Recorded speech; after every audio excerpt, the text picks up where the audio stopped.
I'm actually impressed. Yeah, It's of all your peccadillos, it's the only one I'm impressed with.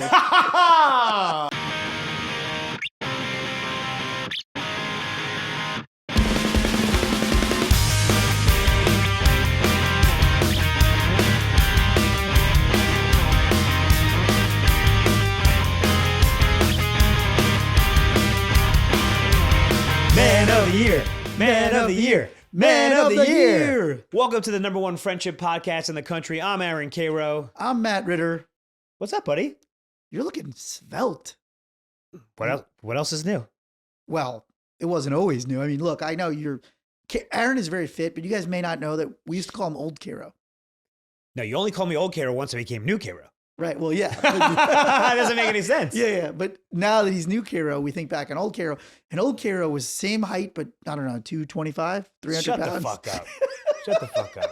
I was about, honestly, I was only about 15 pounds heavier, but a real soft. You carried it in all the wrong places. In my jowls. In the jowls. Oh, yeah. In the You're jowls. jowly.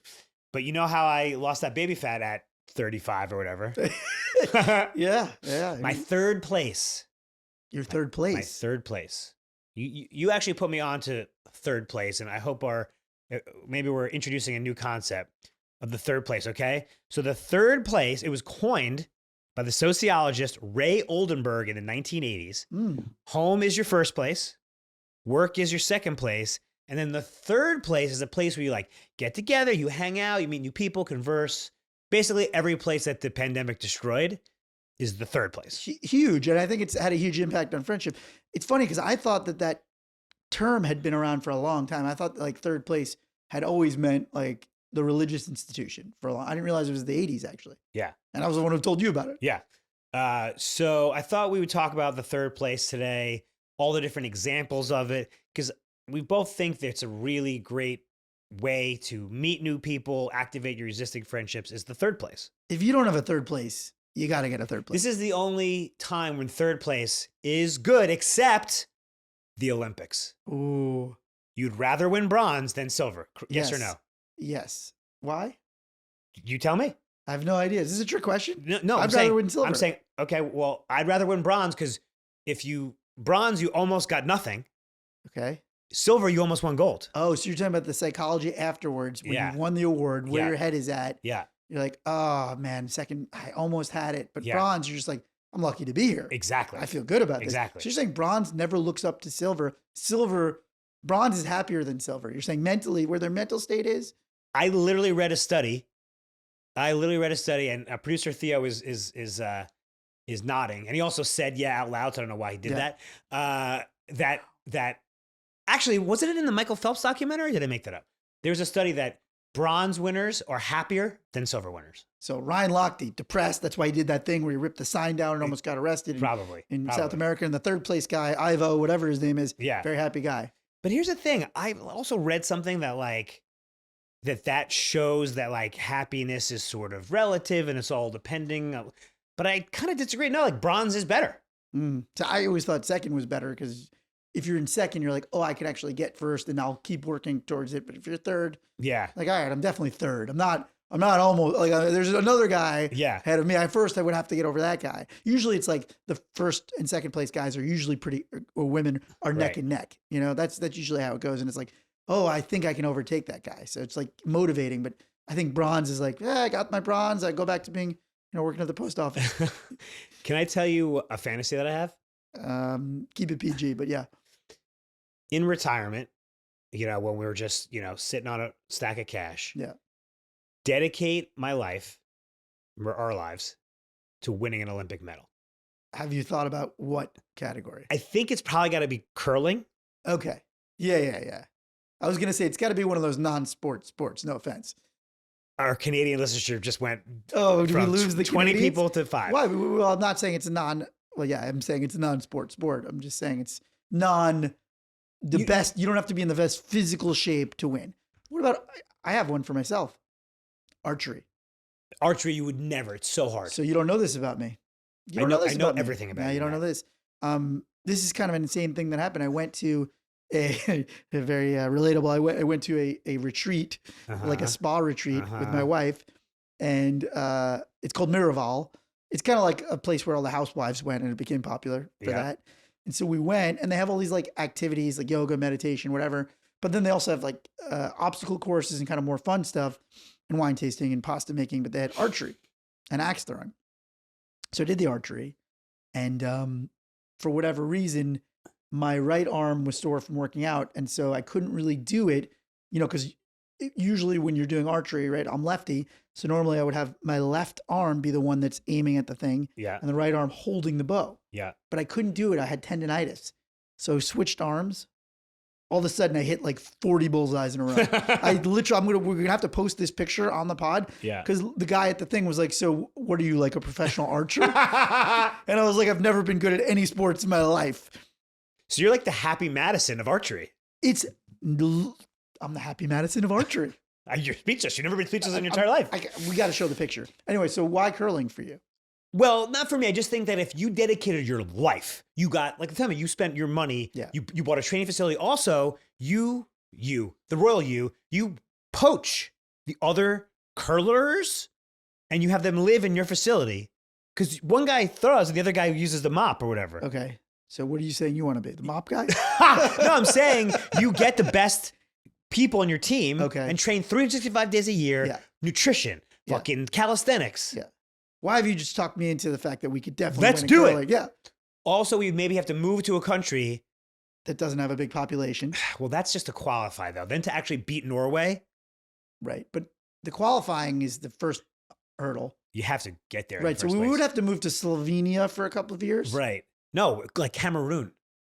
Oh, because they definitely don't have curling because it's too hot there. Right. So we just like change our lives?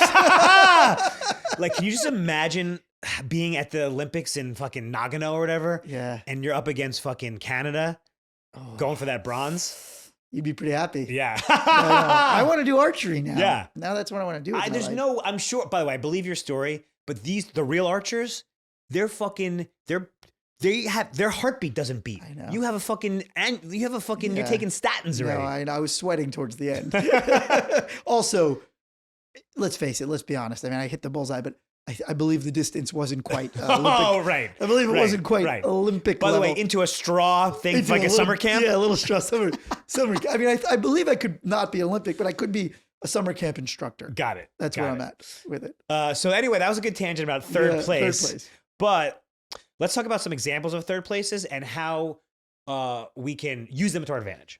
Well, so for me, I actually would go with the traditional one. I know it's maybe not as relevant to a lot of people of our generation, but I just joined my temple as an adult. Oh, okay. Wow. Yeah. I thought you were going to say coffee shop. Well, I will get into that later. Okay. But I just think that it's kind of like overlooked, the religious place, these days for a lot of people of our generation, whereas previous generation, it was like a very easy one. It was like, oh, that was part of your routine and you would see people and you had an extra, but also maybe those were also people in your neighborhood. But I think when you move, that's a good one. If you move to another city, joining the temple, like for my wife and I, it's very good for now that we're having kids. Like I've already met a couple of other young couples because I'm not really like going to temple on the regs. Right. But so now it's like, oh, we have our friend group that we can all kind of go together if we're going to do it. Dumb question from a fellow Jew. What's the difference between a temple and synagogue? Same, right? No idea. He doesn't know. All right. That's what kind of Jews we are. No, I think it's just the same word. Yeah. Dude, I didn't even know what kind of Jews we were until like 6 months ago. Well, are we not the same Jews? We may not be. Conservative? Yeah, I'm upgrading. What are you going to? Reform, baby. So I always thought, tell me if this, I thought we were Reform because Reform sounds chill and conservative seems hardcore. Yeah, but it's the reverse. No. We were hardcore compared to Reform. When we grew up, we were. They're singing in Hebrew. You can't even understand it. When we were kids. Yeah. That's considered conservative. Reform, they're just in English. So and you moved guitar down. play. I went down. So why is that? I went up as in it's much more tolerable. It's more tolerable to have like a Dave Matthews Band kind of singing. Really? Female rabbis, like a little more modern, progressive. I think you just say rabbi. Well, no, but the conservative didn't really have female rabbis. Okay, got it. Are there any other levels that goes? There's Orthodox. No, that's conservative. Yeah. Reform. Got it. So would you recommend to someone from any religion who isn't really that religious to join a place just as a place to meet people? Yeah, we're not us. We're not that religious. We have a Christmas tree in the house. I haven't been to synagogue in 25 years. Yeah, partially. Wow, that's a long time. I know.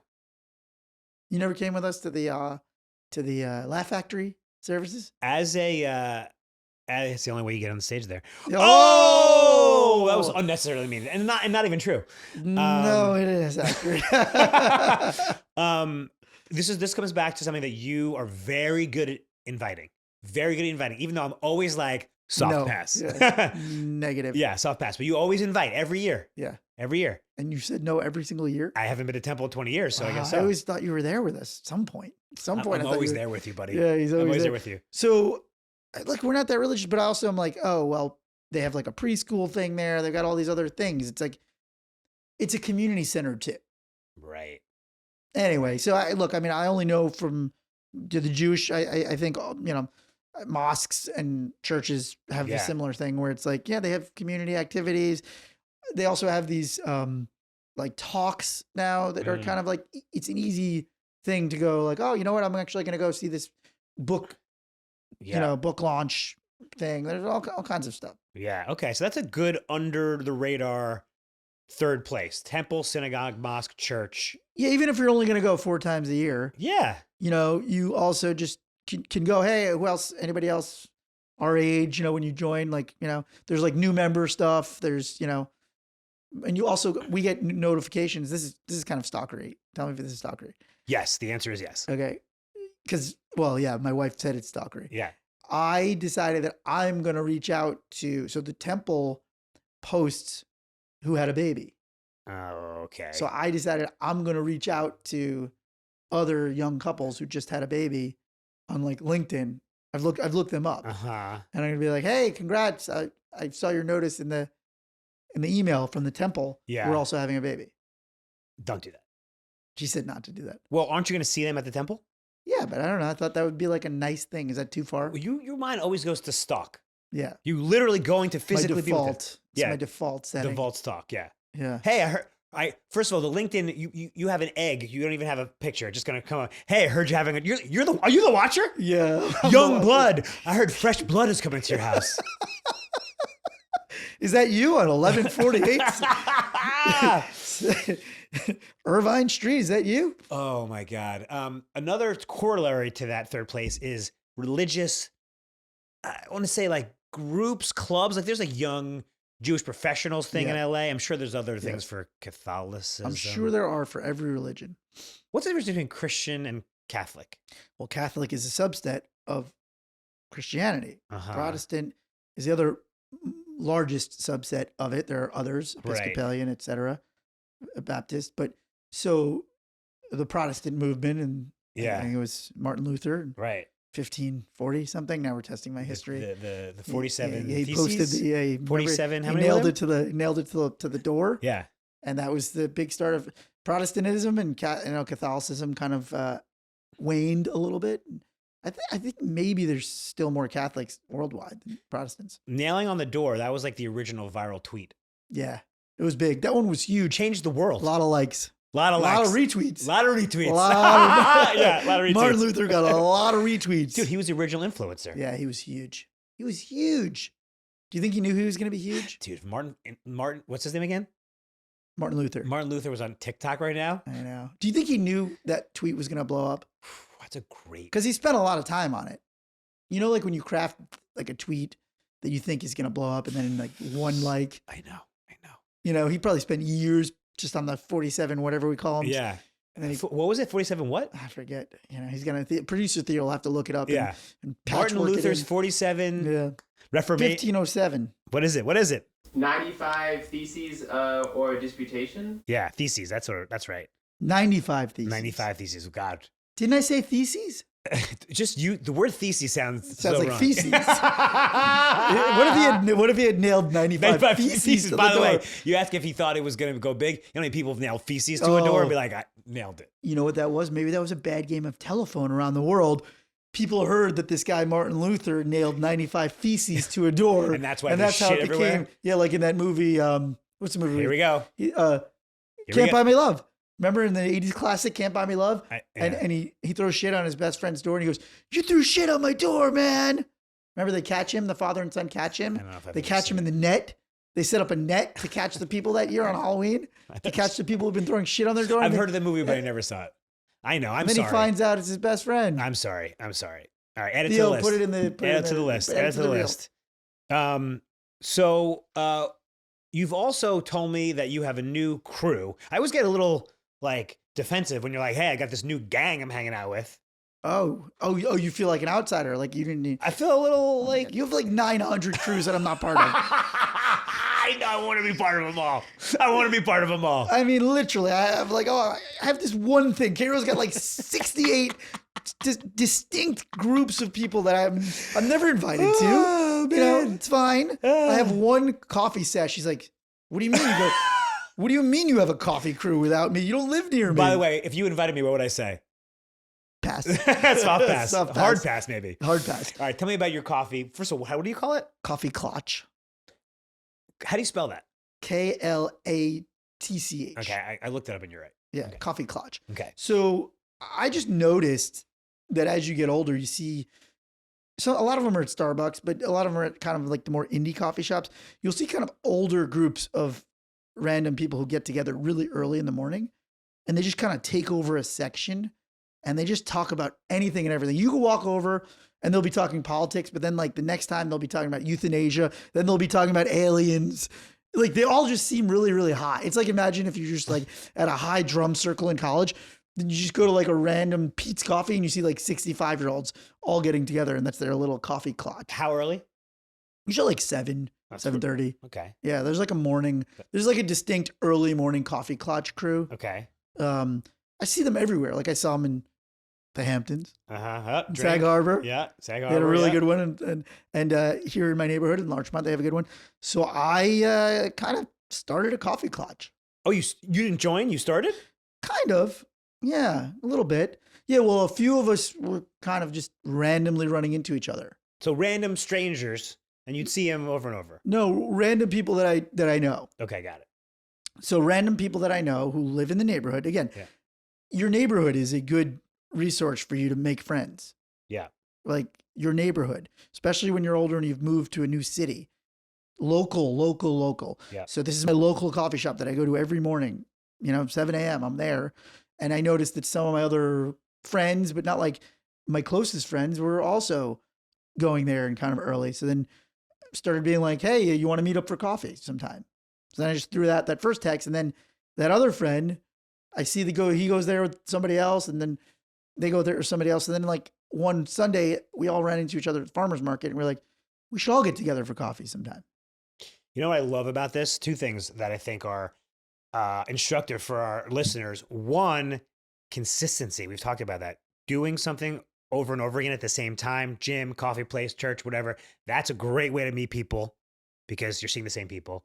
And two, it sounds like you did this very organically. Yeah. Like you didn't like see a guy walking his dog and be like, "Hey man." Yeah. Like you saw him at the coffee shop. You probably saw him once, didn't say anything. Second time, nod. Third time, introduce. Fourth time. Especially friend to friend, outer ring. Yeah. It took a longer for them, because one of the guys was already my friend. So it was easier for me to be like, "Hey, we should get coffee." But now I'm at the point where, some of his friends that I didn't even really know, I could now text them and be like, "Hey, I'm getting coffee." But now we actually have a group text called the Coffee Klatch. So it's like. And the best part about this also is that these are friends.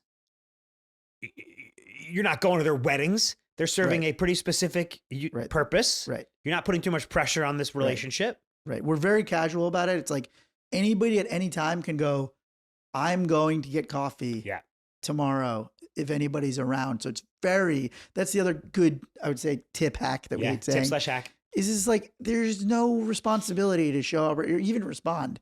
You don't even always, you have to respond. You're busy, whatever. It's like, if nobody responds, obviously nobody's around. I'm not like offended. Right. That's the other thing. It's like, don't get offended if nobody can meet you with your random coffee Klatch. So speaking of offending people, I think this is a great time to talk about something that will be very controversial, because as you know, I don't drink coffee. Oh my God, what a weirdo. I do not consume any caffeine. No soda, no coffee. Chocolate. It's healthy. I can't have caffeine. My heart starts to beat fast. Yeah, but it's amazing. But you're up like I'm up, like early morning. But you're an early. We're both early risers. Yeah. But I thought that your coffee was a compliment. Not, yes. No, I am also up early. But the point is that I don't think I'd be able to survive the whole day if I didn't have my coffee at 7. I'd say of all the crazy idiosyncrasies I have, to put it nicely, not drinking coffee is the one that people are just agog at. I'm actually impressed. Yeah. It's of all your peccadillos, it's the only one I'm impressed with. Oh, man. It's the only one. I'm like, I wish I was more like Karo. But it kind of also sometimes makes things a little weird because the coffee shop is a great third place. I'll still go and I'll get a juice or get a water. Yeah. But like... Yeah, get a juice. Yeah, like I had a date recently and she's like, let's get coffee. And I was like... I just said no. No, I just said, I've learned. Sometimes I'd be like, I actually don't drink coffee, but I'll get something else. Save that till you get to the shop. Yeah. You're like the alcoholic who's like, gets invited out to, who's in AA. Yeah. Who gets invited to dates and then like, I can't go to the bar. I don't drink. Like you don't have to say I can't go to the coffee shop. Right. Well, honestly, people who don't drink, that's also tough socially. Right. We'll talk about that in a future episode. Yeah. No, it's definitely hard if they're bringing you to a place that. But like going into the coffee shop doesn't like set off demons inside of you, does it? Honestly, it kind of does. It does. It kind of does. Your heart starts like beating a little. It's like just inside the coffee shop. Dude, a couple months ago, a woman. I'm trying to say woman because my sister doesn't like when I say girl. Which, by the way, women say, I made a cute boy today. No one goes, rah, rah. I'm not a boy. I'm not a boy. Oh, man. Talking about women. Anyway, a woman left green tea mochi in my freezer. You know yes. what that is? Mochi's a little thing. Yeah, I hate it. And I hate mochi. And as we know, I can't have extraneous food in my fridge. Oh, we can't have anything. Because as we know, I don't think the audience quite understands that this guy literally orders 2 weeks, eats the same meal for 14 meals in a row, the same meal. We did talk about it because you said. I know, but I want to repeat. Yes. The same 14 meals. I only buy enough food for 14 days because if I have extraneous food, then I eat it. I have self-control not to buy it, but not self-control not to eat it. So I just keep whatever calories I need for 14 days in the house. And then when I'm done, I get it again. Even producer Theo, who's a fucking bachelor, is like, what's wrong with this guy? Well, it's so crazy that like you're so disciplined, but then the root of it is such undiscipline, lack of will. That's so bizarre. I think that is what discipline is about, knowing what you're not disciplined about. I think that sounded smart, but is incredibly dumb. Anyway, I had this fucking green tea mochi in my freezer. I didn't even know it was there. I came in, I was like, holy shit. And I gobbled it down. Housed it. I sucked it, the whole package. Oh my God. Couldn't sleep the entire night from the green tea, caffeine, and the ice cream. Yeah, you're not supposed to drink caffeine before bed. Couldn't sleep. That's rule number 1. I didn't know because I was like, I don't understand. I didn't do anything wrong. Yeah, that's it was the problem. Mochi. It was like, I was like, Mochi! It's like, it's like when somebody doesn't know the effects of it. It's like that scene in, what was it? Can't Hardly Wait or whatever. Here we go. Fucking shit. Remember the kid who never had alcohol, and then he chugs all the beer and he's like, the beer has gone bad. Somebody spiked the beer. Carol's like, this mochi has gone bad. I don't like the consistency of mochi.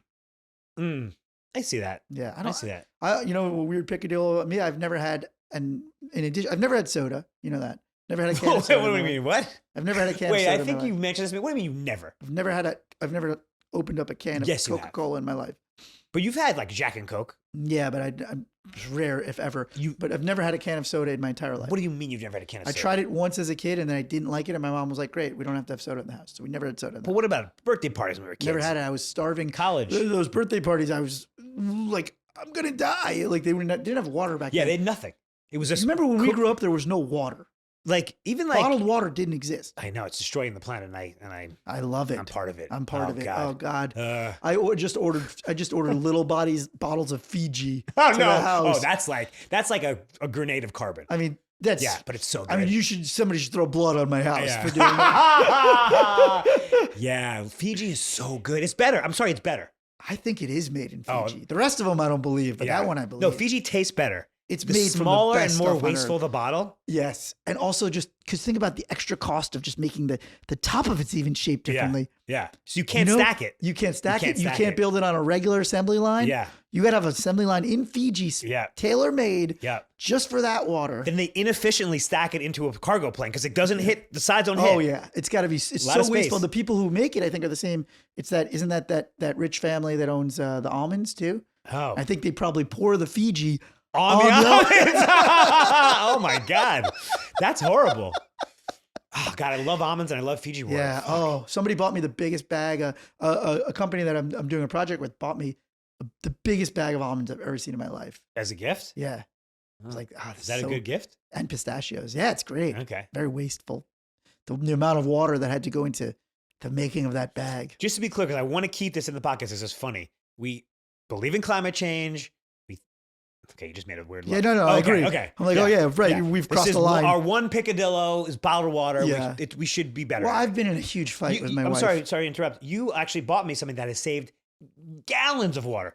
Gallons of water. You bought me for my birthday a corksicle, which was great because, by the way, a corksicle, how do you explain that? It keeps it cold. Yeah, it keeps things cold, keeps things hot.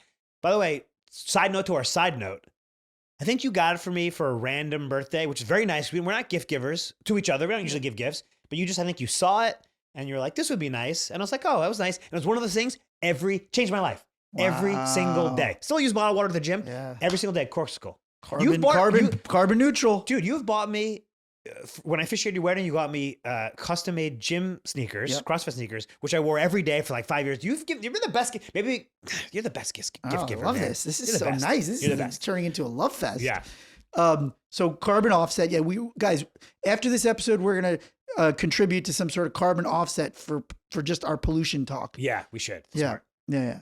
But oh God, Fiji's so good. It's just you were saying something about your wife. Oh yeah. So this is like the one fight. Like usually she's mad at me about a litany of the list is. I mean, the list never ends. Do men ever get mad at their wives? So here's the thing. Okay. Very infrequently. Okay. But it's just like one thing that we both could equally solve. But like when we moved into this house, I put it on her. Yeah. I was like, so we have this really, really nice fridge.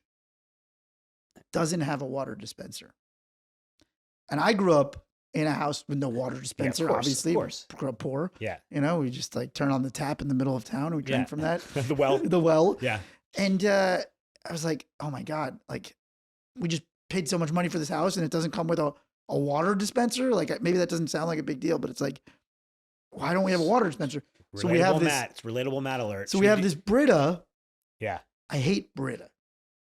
Like we have this big Brita, like the biggest one you can get. Yeah, it's never enough. It's never full. Yeah. And so when we moved in, I said, I think we gotta fix this Brita situation. Like we have to do something about it.